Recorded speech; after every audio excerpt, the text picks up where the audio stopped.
ابو نے ان سے کہا کہ ایسا کیا ہو گیا جس کی وجہ سے آپ رشتہ ختم کرنا چاہتے ہیں؟ تو انہوں نے یہ کہا کہ ہم کو کچھ ایسی باتیں پتہ چلی ہیں جس کی وجہ سے ہم رشتہ ختم کرنا چاہتے ہیں۔ میرے ابو نے کہا کہ کیا ایسی بات ہے؟ تو انہوں نے وہ بات بتائی نہیں اور وہ لوگ یہ کہہ کے چلے گئے، اور ہمارے گھر میں ایک دم ماتم کا ماحول چھا گیا، جیسے لگا کہ کوئی ہمارے گھر میں مر گیا ہو۔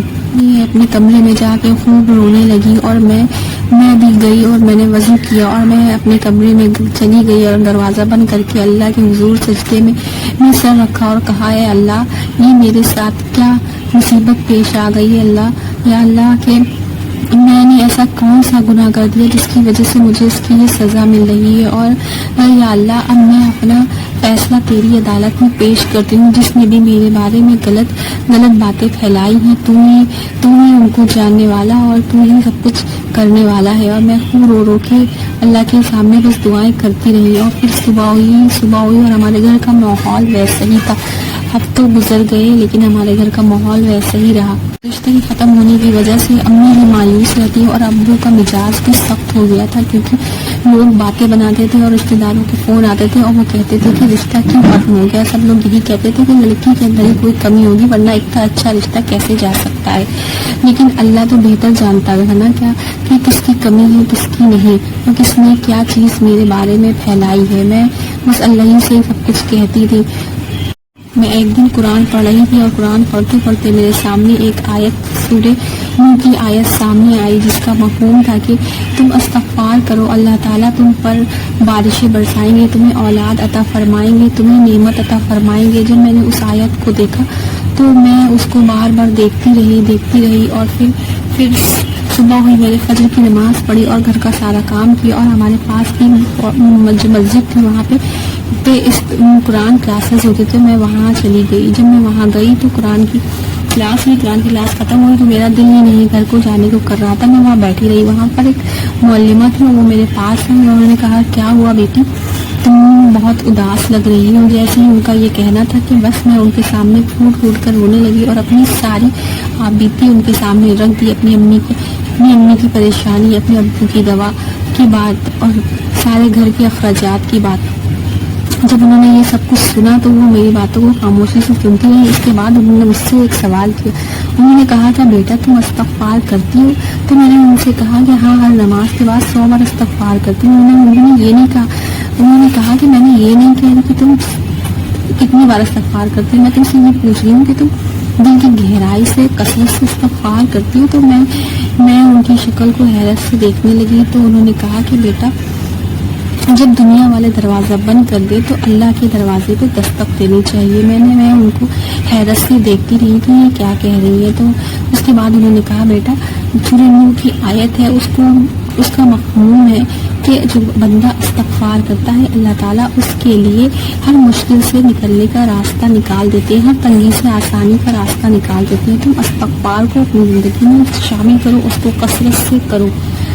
میں نے ان کی بات کو ذہن نشین کر لیا اور میں گھر آئی تو مجھے تھوڑا اچھا محسوس ہو رہا تھا۔ میں نے اسی وقت وضو کیا اور اللہ کے حضور توبہ کری اور اللہ سے کہا کہ یا اللہ میرے گناہوں کو معاف کر دیجیے۔ میں نے جتنی بھی زندگی اپنے گناہوں میں گزاری، مجھے اپنے گناہوں کے لیے میں آپ سے معافی مانگتی ہوں۔ اور میں نے اس کے بعد سے استغفار شروع کر دیا۔ میں نے پہلے 100 بار استغفر اللہ الذی لا الہ الا هو الحی القیوم واتوب الیہ پڑھا، اس کے بعد 500، 1000، اس کے بعد مجھے نہیں پتا کہ میری تعداد کتنی ہو گئی۔ بس میں ہر وقت استغفر اللہ استغفر اللہ استغفر اللہ کہتی رہتی اور اللہ سے خوب دعائیں کرتی رہتی۔ ایک ہفتہ ہی ہوا تھا تو کہ میرے گھر پہ اچانک سے صبح 10 بجے دستک ہوئی۔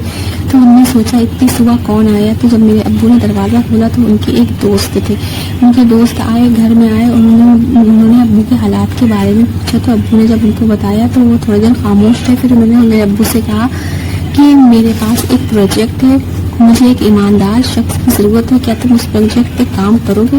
میرے ابو نے ان کے چہرے کو حیرت سے دیکھا اور پھر کہا کہ میرے پاس تو سرمایہ نہیں ہے کہ میں کیسے اس پروجیکٹ پہ کام کروں گا۔ تو انہوں نے کہا کہ سرمایہ میں لگاؤں گا، مجھے صرف ایماندار شخص کی ضرورت ہے۔ تو میرے ابو نے حامی بھر دی۔ جب میں نے یہ بات کچن میں کھڑے ہو کے سنی تو میں نے الحمدللہ کہا اور اللہ کا شکر ادا کرا کہ اللہ تعالیٰ نے ہمارے لیے راستہ نکال دیا۔ استغفار کی برکت سے ایسا ہوا کہ میرے دل میں سکون آنے لگا اور میں دنیا سے بے نیاز ہونے لگی، اب میں صرف اور صرف اللہ کی رضا چاہتی تھی، اور مجھے یہ محسوس ہونے لگا کہ یہ جو ابو کے دوست کا ذریعہ بنا ہے یہ اللہ تعالیٰ نے اس استغفار کی برکت سے ہی بنایا ہے۔ اس کے بعد دوسری صبح ایسی حیرت انگیز واقعہ ہونے والا تھا کہ میں نے اس کو تصور بھی نہیں کیا تھا۔ جب صبح ہوئی میں سب گھر کے کاموں میں مصروف تھی اور اپنے استغفار اور قرآن کی تلاوت کرنے کے بعد میں نے استغفار کرنا چالو کر دیا، اور اس کے بعد فون کی گھنٹی بجی تو امی نے اپنے فون کو حیرت سے دیکھا، اور اس کے بعد جب فون اٹھایا تو وہ انہیں رشتے والوں کا فون تھا جنہوں نے میرے اوپر الزام لگا کے اس رشتے کو ختم کیا تھا۔ اس کے بعد انہوں نے امی سے کہا کہ ہم آپ کے گھر آنا چاہتے ہیں، تو امی نے ان سے حیرت سے کہا کہ آپ کیوں ہمارے گھر آنا چاہتی ہیں، کوئی آپ کو کام ہے؟ تو انہوں نے کہا جی ہاں۔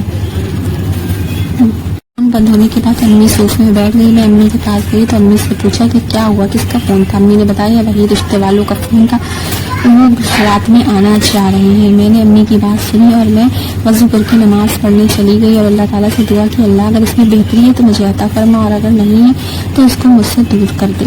شام کے 5 بجے گھر پہ دستک ہوئی، ابو نے دروازہ کھولا تو وہی لوگ سامنے تھے۔ انہوں نے ابو سے معافی مانگی اور کہا کہ ہمارے پاس ایک فون آیا تھا جس پہ انہوں نے آپ کی لڑکی کی بیٹی کے بارے میں غلط باتیں کہی تھی اور ہم نے بنا تصدیق اس کو مان لیا، اور پھر دوبارہ اس شخص کا فون آیا اور اس نے کہا کہ میں نے اپنی ذاتی دشمنی کی وجہ سے اس لڑکی پر غلط الزامات لگائے تھے، وہ لڑکی با کردار اور با حیا ہے، بالکل پاک دامن ہے، پاک صاف ہے، بہت ہی بہترین لڑکی ہے۔ جب ہم نے یہ بات سنی تو ہمیں بہت ہی افسوس ہوا، ہمیں بہت شرمندگی ہوئی، اسی لیے ہم آپ کے سامنے معافی مانگنے آئے ہیں، اور ہم معافی چاہتے ہیں کہ ہم نے آپ کی بیٹی کا دل دکھایا اور اس پر الزامات لگائے۔ جب ابو نے یہ بات سنی تو ابو ان کا چہرہ دیکھنے لگے اور انہوں نے یہ بھی کہا کہ اگر آپ نے ہم کو معاف کر دیا ہو تو ہم دوبارہ یہ رشتہ کرنا چاہتے ہیں۔ تو ابو نے یہ کہا کہ یہ فیصلہ اب میری بیٹی کرے گی۔ جب میں نے یہ بات سنی تو میں حیرت میں گئی کہ میرے ابو مجھ پر یہ فیصلہ ڈال رہے ہیں، تو میں نے دل میں استغفار کرنا چالو کر دیا اور میں نے اللہ سے کہا اللہ جو بہترین ہے وہ میرے دل میں بات ڈال دیجیے۔ پھر میں نے ان سے کہا کہ اگر آپ لوگ اس بات کی معافی مانگ رہے ہیں، آپ اس چیز کا احساس کر رہے ہیں کہ آپ لوگوں سے غلطی ہوئی ہے تو میں آپ کو معاف کرتی ہوں، اور اگر آپ یہ رشتہ اللہ کی رضا کے لیے کرنا چاہتے ہیں تو میں اس میں رضامند ہوں۔ جب ان کی امی نے یہ بات سنی تو وہ رونے لگی اور میرے گلے آ کے لگا لیا انہوں نے مجھے۔ شادی کی تیاریاں ہونے لگی اور مجھے یہ احساس ہونے لگا کہ یہ سب کچھ جو مجھے مل رہا ہے یہ اللہ کی رحمت سے ہے اور استغفار کی برکت سے ہے، نہ کہ میری قسمت سے۔ استغفار کی برکت صرف میری ٹوٹی ہوئی شادی کو واپس جوڑنے تک نہیں رکی، بلکہ استغفار کی برکت سے جو ابو کے دوست نے جو ان کو پروجیکٹ کے لیے بولا تھا وہ پروجیکٹ بھی اپروول ہو گیا اور وہ کام بھی شروع ہو گیا، اور ہفتوں میں دیکھتے ہی دیکھتے وہ بہت اچھے سے ہونے لگا، اور اس کی برکت سے ہمارے گھر کا قرضہ وغیرہ بھی سب کچھ اتر گیا اور ہمارے حالات بھی بہت اچھے ہو گئے، اور میرے ابو کی طبیعت بھی بہت بہتر ہو گئی پہلے سے، اور ہمارے گھر میں بہت زیادہ خوشحالی آ گئی۔ اور پھر جب میری شادی ہوئی تو میں اپنے گھر کے کمرے میں بیٹھی ہوئی اکیلے اپنے چہرے کو دیکھ رہی تھی، اور میں یہ سوچ رہی تھی کہ میں پہلے والی نہیں رہی، کیونکہ اللہ تعالیٰ نے مجھے استغفار کی برکت سے پرسکون اور اطمینان اور رحمتیں بخشی ہیں، اور میں اس وقت اللہ سے یہی دعا کر رہی تھی کہ اللہ مجھے کبھی بھی اپنے آپ سے مت کریے گا اور اپنے قریب رکھیے گا ہمیشہ، آمین۔ اللہ کیسے اللہ تعالیٰ نے ان کے الزاماتوں کو اسی شخص کے ذریعے دلوایا جس نے ان کے اوپر الزام لگائے تھے۔ اللہ تعالیٰ ہم سب کو بھی اچھے سے استغفار کرنے کی توفیق عطا فرمائے اور ہم سب کی پریشانیوں کو دور فرمائے، آمین یا رب العالمین۔